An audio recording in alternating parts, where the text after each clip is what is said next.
Today's sermon in Bahasa, so for those who need the translating device, please asking Yudi or someone else who can distribute you to get translating device. And thank you for Monique, who gonna be our translator today for those who's English speaking.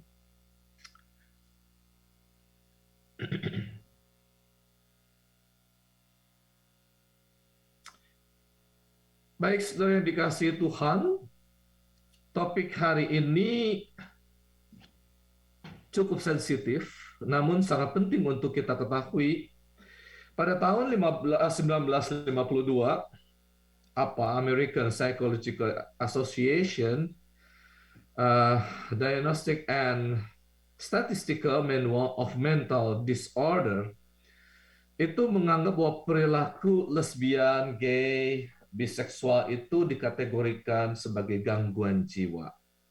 Sama seperti gangguan mental lainnya seperti absence, epilepsi, acute stress disorder, bipolar disorder, insomnia, kleptomania. Namun saudara, pada tahun 1973 itu dihapuskan. Kemudian muncul pertanyaan, apakah kalau begitu LGBT ini dapat dipandang suatu perilaku yang normal? Pada tanggal 17 Mei 1990, WHO mengkategorikan LGBT ini tidak sebagai gangguan jiwa, namun dikategorikan sebagai personal identity. Sama seperti nama, usia, gender, warna kulit, dan lain-lain. Dan sejak saat itu ada perubahan cara pandang terhadap mereka. Tidak lagi sebagai sesuatu yang sebelumnya dianggap gangguan mental sehingga perlu ditangani atau dibiasakan agar menjadi sesuatu yang natural atau normal. Seperti misalkan orang kidal juga bisa dilatih untuk menggunakan tangan kanannya dengan baik. Dilatih. Melainkan harus LGBT sekarang harus diterima sebagai manusia yang memang lahir begitu adanya. Nah, setelah dikasih Tuhan, mungkin sebelum kita membahas tentang pandangan Alkitab berkaitan dengan masalah LGBT ini, ada baiknya kita memahami sekilas tentang apa sih homoseksualitas ini. Dan apa penyebabnya? Bahkan kadang mendorong orang yang cukup punya uang melakukan perubahan jenis kelamin atau transgender ini. Dr. Tim Clinton adalah presiden dari The American Association of Christian Counselor. Ia mendefinisikan homoseksuality dengan merujuk pada dua hal, yaitu orientasi dan perilaku. Dia katakan begini, the homosexual orientation is a condition in which a person is sexually attracted to members of the same sex. Homosexual behavior refers to any sexual activity between members of the same gender. Female homosexuality is generally called lesbianism. Dia juga menjelaskan bahwa homoseksuality dan lesbianism itu berakar pada bermacam faktor. Psikologis, biologis, sosial, dan juga spiritual. Walaupun memang ada kelompok pertama yang berpendapat bahwa homoseksual dan lesbian itu disebabkan oleh faktor hormon atau genetik.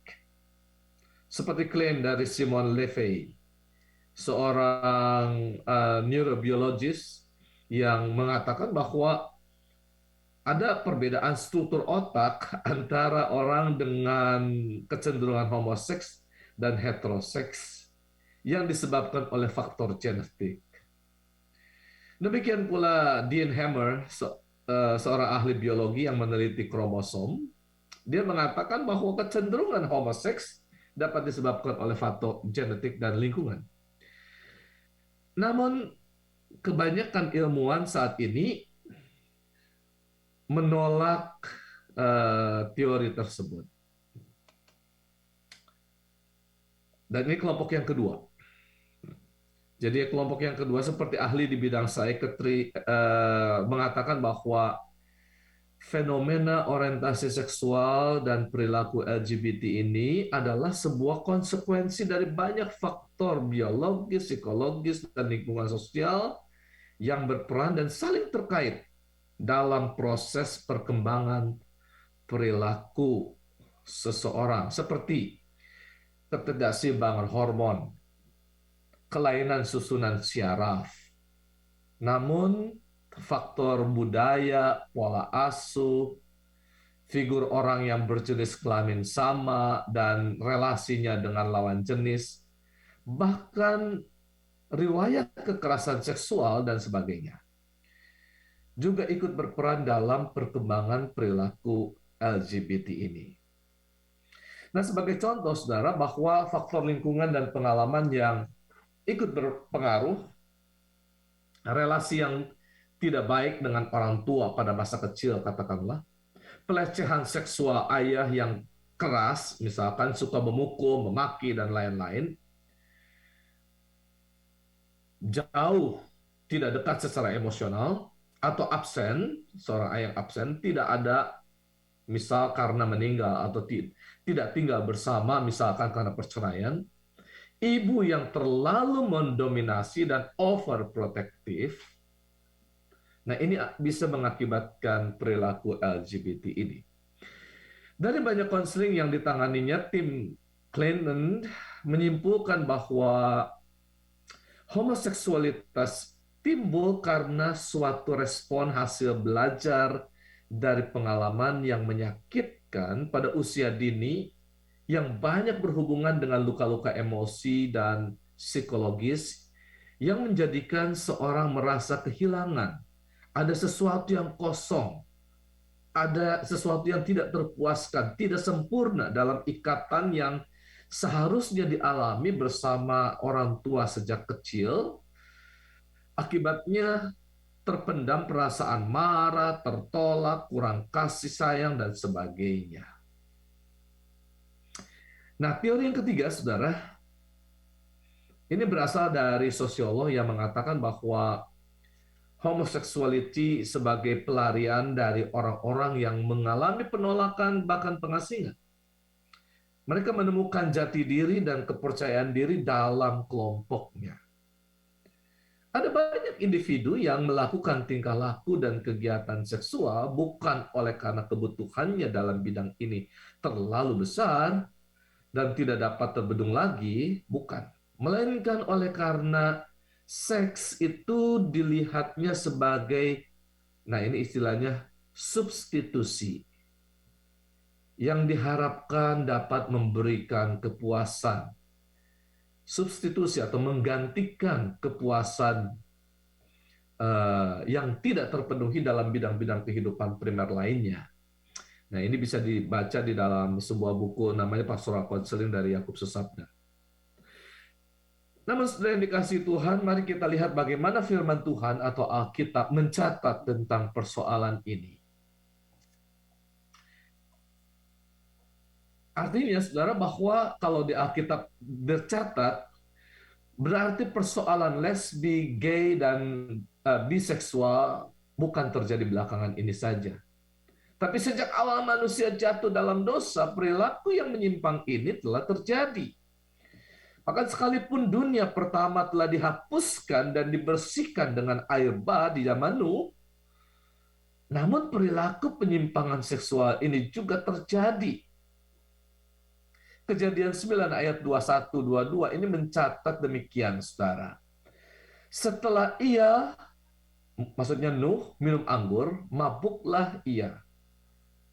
Dan ia telanjang dalam kemahnya.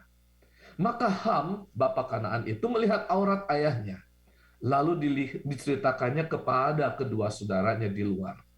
Nah, saudara, dalam bahasa aslinya yang diterjemahkan melihat itu adalah penghalusan dari kata memandang dengan gairah.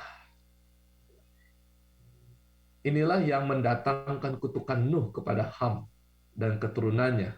Kejadian 9 ayat 24 sampai 27.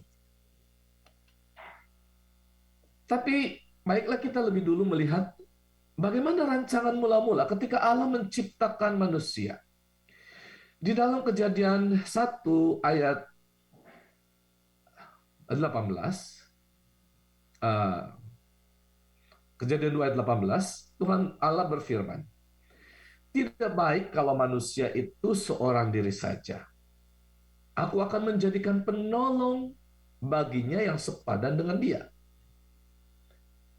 Jadi jelas di sini bahwa manusia membutuhkan teman yang sepadan untuk saling tolong-menolong dan berelasi. Karena itu manusia disebut sebagai makhluk sosial yang tidak baik kalau hidup seorang diri saja. Manusia membutuhkan teman untuk berinteraksi, karena melaluinya manusia dapat memahami ikatan cinta kasih. Lalu di ayat 21 dan 22, Tuhan Allah membuat manusia itu tidur nyenyak. Ketika ia tidur, Tuhan Allah mengambil salah satu rusuk daripadanya, lalu menutup tempat itu dengan daging. Dan dari rusuk yang diambil Tuhan Allah dari manusia itu, dibangunnyalah seorang perempuan, lalu dibawanya kepada manusia itu. Jadi manusia pertama yaitu Adam adalah seorang laki-laki, dan yang dimaksud penolong yang sepadan yang dibangun dari rusuk manusia itu adalah seorang perempuan. Tuhan Allah tidak membangun laki-laki lain yang diambil dari tulang rusuk Adam, tidak. Lalu bagaimana respon Adam ketika ia melihat perempuan yang dibangun dari tulang rusuknya itu? Di ayat 23 berkata, manusia itu, "Inilah dia, tulang dari tulangku dan daging dari dagingku. Ia akan dinamai perempuan sebab ia diambil diambil dari laki-laki." Dan di ayat 24, Tuhan Allah menetapkan demikian. "Sebab itu seorang laki-laki akan meninggalkan ayahnya dan ibunya dan bersatu dengan istrinya sehingga keduanya menjadi satu daging." Allah menciptakan manusia sebagai laki-laki dan perempuan karena tidak baik seorang diri. Laki-laki diciptakan untuk memiliki relasi seksual dengan perempuan, istrinya, dan sebaliknya perempuan dengan laki-laki, suaminya. Dan ini terjadi dalam ikatan pernikahan monogami. Dan yang terpenting untuk disadari bahwa tujuan relasi seksual dalam pernikahan ini adalah untuk menghasilkan keturunan. Jelas dalam Kejadian 1 ayat 28 dinyatakan Allah memberkati mereka. Lalu Allah berfirman kepada mereka, "Beranak cuculah dan bertambah banyak.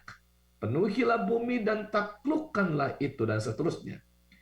Jadi saudara, tujuan pembentukan perempuan menjadi penolong yang sepadan itu adalah dalam rangka menolong mewujudkan perintah Tuhan untuk beranak cucu dan bertambah banyak. Inilah satu-satunya hubungan seksual yang sesuai dengan standar Alkitab, dan ini bukan salah satu alternatif.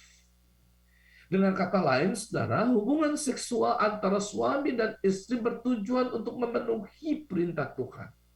Hubungan seksual antara suami istri harus dipelihara kekudusannya sehingga menjadi sebuah ibadah kepada Tuhan. Mereka telanjang dan menjadi satu daging tanpa merasa malu. Namun perhatikan saudara, ketika manusia jatuh ke dalam dosa, dalam Kejadian 3 ayat 10 diceritakan bahwa setelah mereka jatuh dalam dosa, mereka menyadari ketelanjangannya dan merasa malu, lantas menutupinya dengan daun-daunan. Mereka bersembunyi dari hadapan Tuhan dan menyadari ketidaklayakannya. Dan sejak saat itu, saudara, hubungan seksual mengalami degradasi dari suatu ibadah yang bertujuan memenuhi perintah Tuhan menjadi suatu tindakan kedagingan yang bertujuan untuk memuaskan nafsu belaka.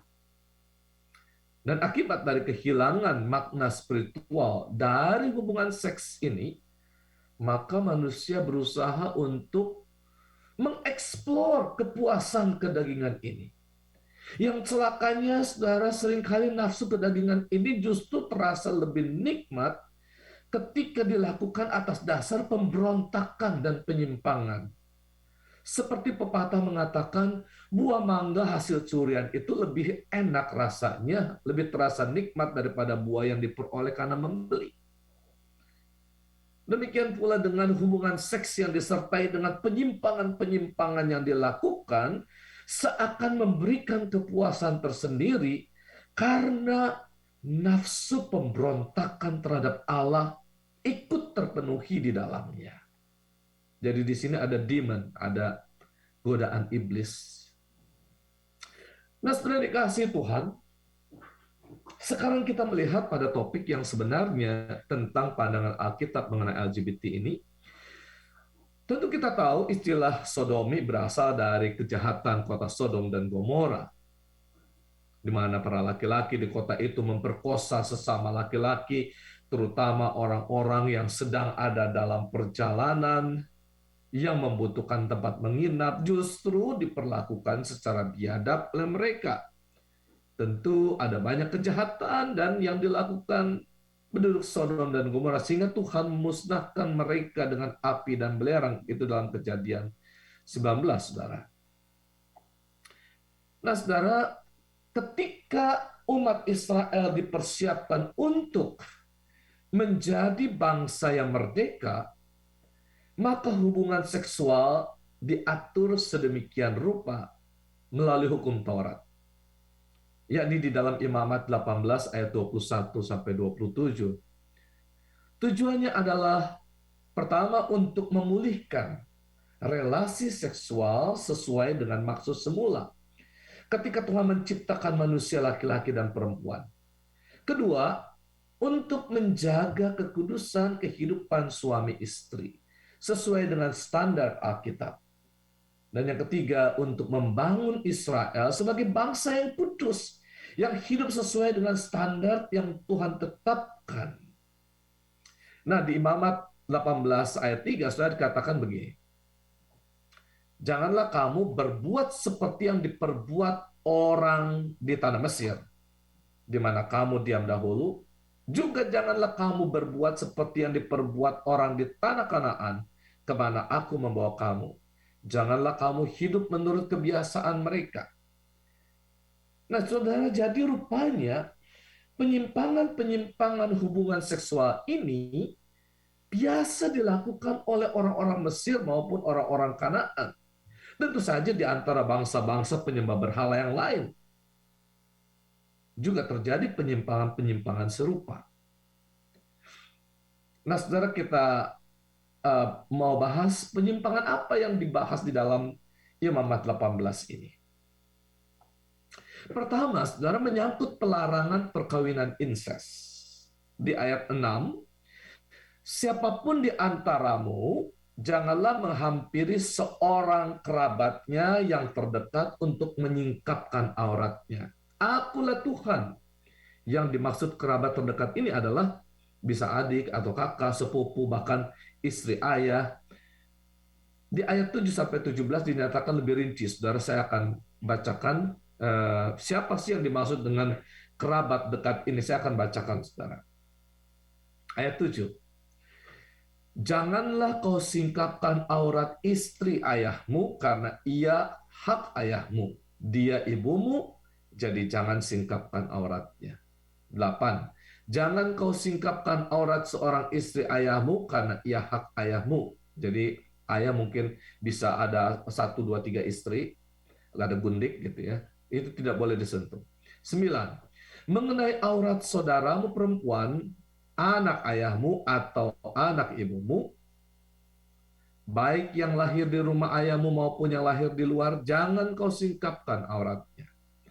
Mengenai aurat anak perempuan dari anakmu laki-laki atau anakmu perempuan, janganlah kau singkapkan auratnya, karena dengan begitu engkau menodai keturunanmu. Mengenai aurat anak perempuan dari seorang istri ayahmu yang lahir pada ayahmu sendiri, janganlah kau singkapkan auratnya karena ia saudaramu perempuan. Janganlah kau singkapkan aurat saudara perempuan ayahmu, karena ia kerabat ayahmu. Jangan kau singkapkan aurat saudara perempuan ibumu, karena ia kerabat ibumu. Ayat 14. Janganlah kau singkapkan aurat istri saudara laki-laki ayahmu. Janganlah kau hampiri istrinya karena ia istri saudara ayahmu. Janganlah kau singkapkan aurat menantumu perempuan karena ia istri anakmu laki-laki, maka janganlah kau singkapkan auratnya. Janganlah kau singkapkan aurat istri saudaramu laki-laki karena itu hak saudaramu laki-laki. Janganlah kau singkapkan aurat seorang perempuan dan anaknya perempuan. Janganlah kau ambil anak perempuan dari anaknya laki-laki atau dari anaknya perempuan untuk menyingkapkan auratnya, karena mereka adalah kerabatmu. Itulah perbuatan mesum. Nah, saudara, sampai ayat 17, sekalipun hubungan seksual wajar, artinya antara laki-laki dan perempuan, namun Tuhan melarang perkawinan incest karena didasarkan hanya pada ketertarikan fisik dan nafsu kedagingan. Tentu larangan ini juga bertujuan agar hubungan seksual bukan sekedar pemuasan nafsu kedagingan, melainkan Tuhan menghendaki agar hubungan seksual adalah dalam rangka menggenapi rencana Tuhan. Dan kita perhatikan saja ada banyak kelainan atau cacat dialami akibat perkawinan yang dilakukan terhadap kerabat dekat.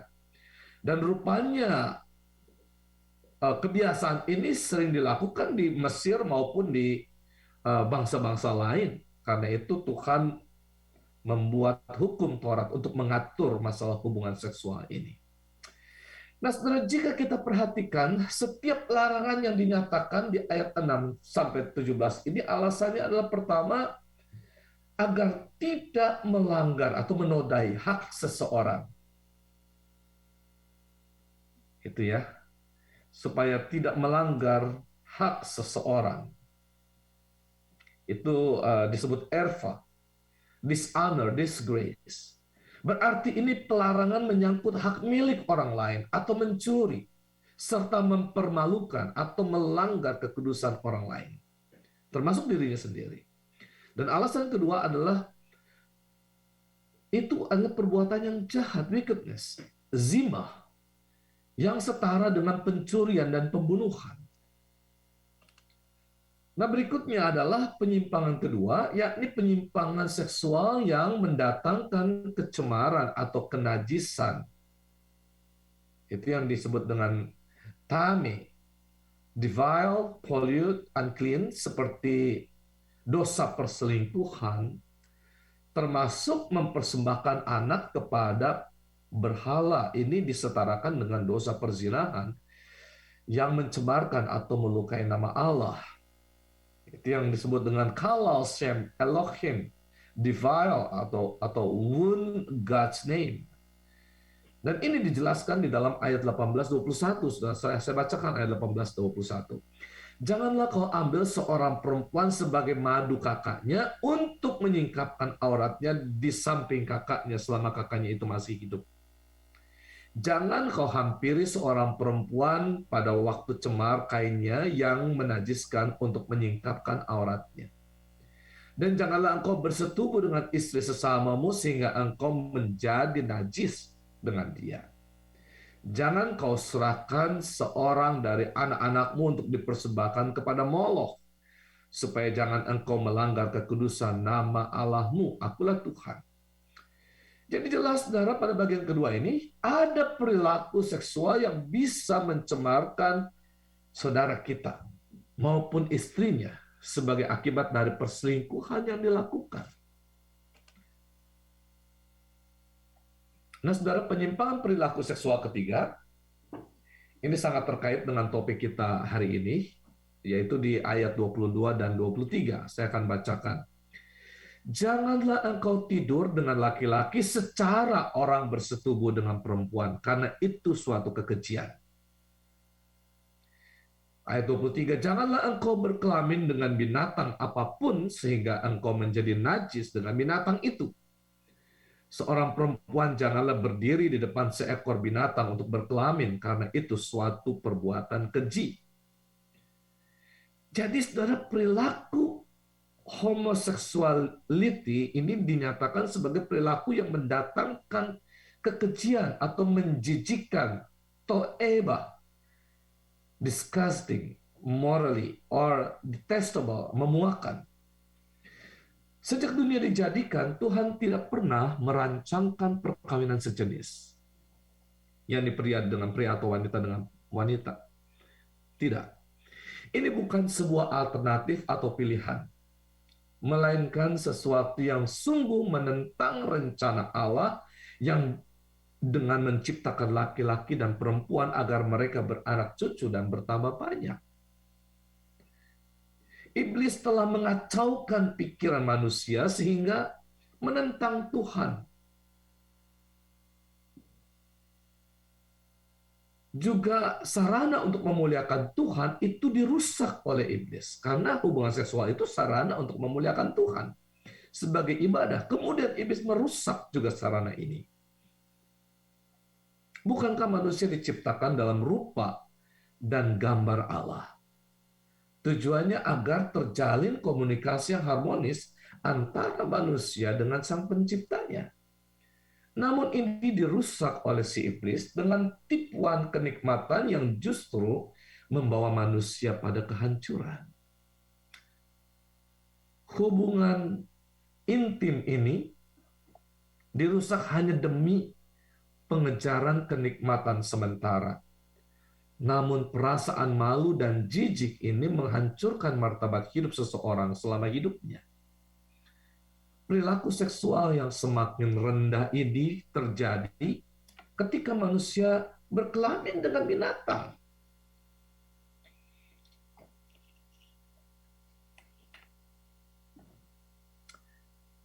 Pada saat penciptaan jelas, sejak semula kepada Adam diperhadapkan binatang-binatang, namun ia tidak menemukan penolong yang sepadan. Kejadian 2 ayat 19-20. Ini menegaskan bahwa binatang bukanlah makhluk yang sepadan dengan manusia. Mereka tidak diciptakan dalam rupa dan gambar Allah. Karena itu, saudara, di Imamat 18 ayat 23 ditegaskan bahwa berkelamin dengan binatang adalah perbuatan keji. Kata yang dipakai ini diterjemahkan dalam bahasa Indonesia sama-sama keji, tapi kata ini sebetulnya berbeda. Bukan menggunakan kata to'ebah, tetapi menggunakan kata tebel, yang artinya confusion atau perversion. Itu artinya membingungkan atau perbuatan yang tak wajar. Yang dimaksud adalah ketika seseorang berkelamin dengan binatang, apakah spesies makhluk yang berjalan di atas dua kaki ini adalah orang atau binatang? Membingungkan. Apa pikirannya dan sifatnya adalah mencerminkan makhluk yang berakal budi seperti manusia atau hidup hanya untuk naluri, insting seperti binatang. Dan iblis sungguh telah mengacaukan pikiran mereka yang melakukan hubungan seksual tak wajar ini dengan merusak martabatnya sebagai makhluk yang diciptakan dengan rupa dan gambar Allah. Dengan membujuk seseorang berkelamin dengan binatang, sesungguhnya iblis sedang mengolok-olok Allah yang menciptakan manusia ini dalam citra Allah ini, seakan menyetarakan Allah dengan binatang. Olokan-olokan iblis ini bukan hanya dinyatakan lewat perilaku seksual yang tak wajar dari manusia, tetapi juga dinyatakan lewat sains, seperti teori evolusi yang menyetarakan manusia dengan kera. Saudara dikasih Tuhan, sejak zaman purba, manusia yang telah jatuh dalam dosa ini mengalami degradasi dalam perilaku seksualnya. Perilaku yang tak wajar ini juga merupakan sebuah bentuk pemberontakan terhadap kehendak dan rencana Allah. Karena itu pemulihan martabat manusia ini dikerjakan Tuhan melalui pemberlakuan hukum Taurat. Pertama-tama terhadap umat Israel sebagai bangsa pilihannya. Dan aturan ini sangat tegas, saudara. Di hukum Taurat, khususnya dalam Imamat 18, 24, 29, demikian. Saya baca ya. Janganlah kamu menajiskan dirimu dengan semuanya itu, sebab dengan semuanya itu bangsa-bangsa yang akan kuhalaukan dari depanmu telah menjadi najis. Ayat 25, negeri itu telah menjadi najis dan aku telah membalaskan kesalahannya kepadanya, sehingga negeri itu memuntahkan penduduknya. Ayat 26. Tetapi kamu ini haruslah tetap berpegang pada ketetapanku dan peraturanku, dan jangan melakukan sesuatu pun dari segala kekejian itu, baik orang Israel asli maupun orang asing yang tinggal di tengah-tengahmu. Ayat 27. Karena segala kekejian itu telah dilakukan oleh penghuni negeri sebelum kamu, sehingga negeri itu sudah menjadi najis, supaya kamu jangan dimuntahkan oleh negeri itu apabila kamu menajiskannya seperti telah dimuntahkannya bangsa yang sebelum kamu. Karena setiap orang yang melakukan sesuatu pun dari segala kekejian itu, orang itu harus dilenyapkan dari tengah-tengah bangsanya. Jadi ini sangat keras, saudara. Nah, saudara yang dikasihi Tuhan, dalam Roma 1 ayat 24-28, Paulus menegaskan demikian, ayat 24, karena itu Allah menyerahkan mereka kepada keinginan hati mereka akan kecemaran, sehingga mereka saling mencemarkan tubuh mereka. Sebab mereka menggantikan kebenaran Allah dengan dusta dan memuja dan menyembah makhluk dengan melupakan penciptanya yang harus dipuji selama-lamanya. Amin. Karena itu Allah menyerahkan mereka kepada hawa nafsu yang memalukan. Sebab istri-istri mereka menggantikan persetubuhan yang wajar dengan yang tak wajar. Demikian juga suami-suami meninggalkan persetubuhan yang wajar dengan istri mereka dan menyala-nyala dalam birahi mereka seorang terhadap yang lain, sehingga mereka melakukan kemesuman laki-laki dengan laki-laki. Dan karena itu mereka menerima dalam diri mereka balasan yang setimpal untuk kesesatan mereka. Dan karena mereka tidak merasa perlu untuk mengakui Allah, maka Allah menyerahkan mereka kepada pikiran-pikiran yang terkutuk, sehingga mereka melakukan apa yang tidak pantas.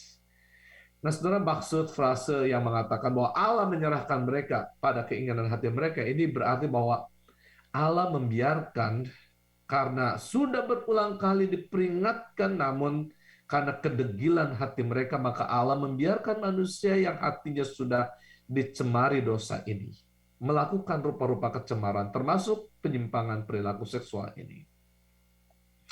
Nah, saudara, di ayat 32,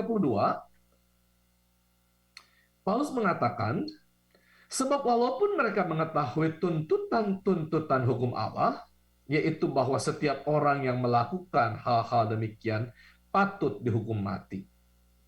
Mereka bukan saja melakukannya sendiri, tetapi mereka juga setuju dengan mereka yang melakukannya.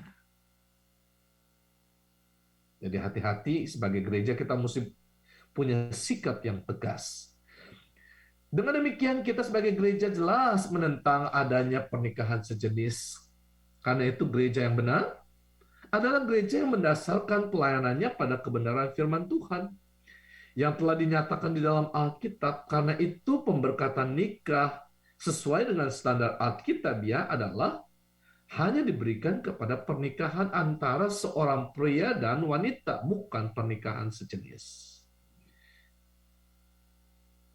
Kalau demikian, bagaimana dengan mereka yang memang lahir dalam keadaan banci atau tomboy? Bukankah mereka juga ciptaan Allah yang patut dikasihi? Saudara, sebagai gereja, tentu kita dipanggil untuk mengasihi semua orang, termasuk mereka yang lahir sebagai banci ataupun tomboy. Namun, bukan berarti bahwa gereja harus melayangkan pemberkatan nikah yang tidak sesuai dengan standar Alkitab, ya, yang sesuai dengan tujuan Tuhan membangun keluarga. Mungkin pertanyaan lagi adalah, apakah mereka tidak berhak untuk hidup saling mencintai? Oh, tentu saja mereka berhak. Karena memang sebagai murid Yesus kita harus hidup saling mengasihi, bukan?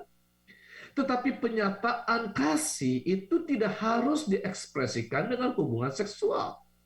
Apalagi hubungan seksual yang tak wajar dan menyimpang dari kebenaran firman Tuhan.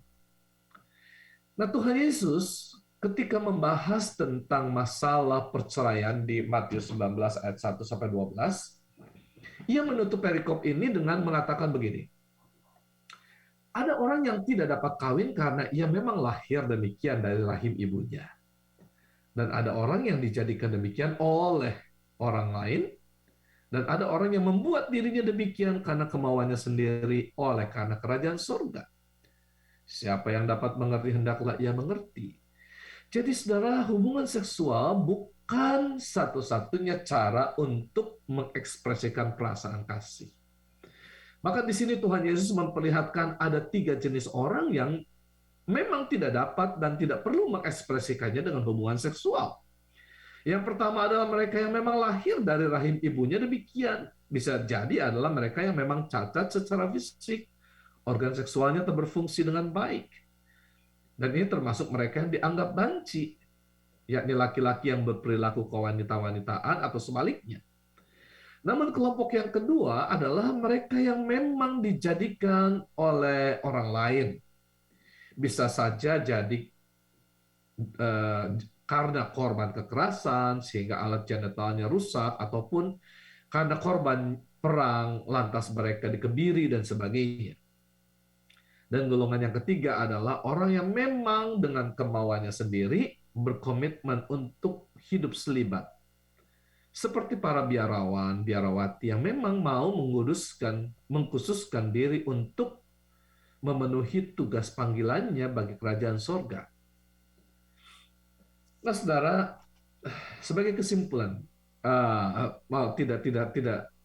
tidak kesimpulan, saya kira sudah cukup panjang membahas persoalan ini dan berharap cukup jelas sehingga tidak perlu saya menyimpulkan. Namun pertanyaan yang perlu kita jawab adalah bagaimana soal sikap gereja dan apa yang harus kita lakukan sebagai aplikasi dari renungan ini, saudara. Yang pertama, sekalipun gereja menentang pernikahan sejenis, termasuk tindakan perubahan gender, bukan berarti bahwa gereja membenci atau mengucilkan mereka, tidak. Gereja terpanggil untuk mengasihi mereka dan menerimanya sebagai bagian dari persekutuan orang percaya. Gereja terpanggil untuk menyelamatkan mereka dari ketersesatan dan kebingungan mereka, sambil menjaga diri supaya tidak jatuh dalam pencobaan. Seperti yang Paulus katakan di Galatia 6 ayat 1, saudara-saudara, kalaupun seorang kedapatan melakukan suatu pelanggaran, maka kamu yang rohani harus memimpin orang itu ke jalan yang benar dalam roh lemah lembut, sambil menjaga dirimu sendiri supaya juga jangan kena pencobaan. Yang kedua, saudara, kita perlu menegaskan kembali bahwa memang homoseksualiti adalah salah satu bentuk penyimpangan yang terjadi akibat dosa. Karena itu gereja terpanggil untuk menyadarkan mereka yang melakukannya dan mengajaknya untuk mengaku dosa dan bertobat.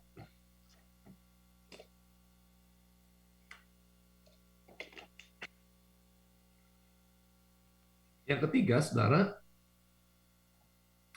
kalau pengampunan dosa yang Tuhan Yesus nyatakan, maka orang buta dicelikan, orang lumpuh berjalan, yang kusta ditahirkan, maka penyimpangan gay maupun lesbi dapat dipulihkan. Namun yang penting adalah yang bersangkutan harus bersedia untuk mengakui dosanya dan mengalami perubahan. Tidak mengeraskan hati atas keberadaannya. Iblis berusaha untuk menyesatkan pikiran kita dengan berbagai argumentasi. Namun yang iblis kehendaki adalah agar manusia tetap tinggal di dalam dosa dan hidup dalam kegelapan. Yang keempat, saudara, sebagai gereja kita perlu semakin waspada dan membekali orang tua maupun anak-anak dengan pemahaman yang benar, agar mereka tidak terpengaruh dengan cara berpikir yang menyesatkan, entah lewat berbagai media sosial, TV, movie, maupun pergaulan dari lingkungan pendidikan maupun masyarakat. Kadang-kadang malah di kurikulum kita juga sudah nggak benar ya. Yang kelima, saudara, Orang tua hidup suami istri hendaklah semakin giat di dalam membangun kehidupan keluarga yang sehat dan nyaman, agar tidak menciptakan luka batin dalam kehidupan anak-anak secara psikologis. Perasaan kesepian dan tidak dicintai yang dapat membuat mereka salah di dalam menentukan jati diri mereka. Yang keenam, saudara, masa depan bangsa ini dan negara tempat kita hidup ini tergantung dari bagaimana masyarakat mempersiapkan generasi penerus dan kepemimpinan di berbagai bidang kehidupan. Karena itu gereja jangan berdiam diri dan menyerahkan masa depan anak-anak dan negara ini kepada orang-orang yang tidak takut akan Tuhan. Karena penting untuk terlibat dalam menentukan siapa yang akan menjadi guru-guru di sekolah, bagaimana kurikulum yang diajarkan, termasuk bagaimana gereja mempersiapkan orang-orang yang akan memimpin negeri ini. Tentu kita adalah gereja etnik, saudara, gereja yang kecil dan tak berarti, namun kita perlu bergabung dan bekerja sama dengan lembaga-lembaga yang lebih besar dan mendukungnya seperti UBA atau SBTC ya. Saudara, kiranya Tuhan menolong kita sekalian. Amin. Let's pray.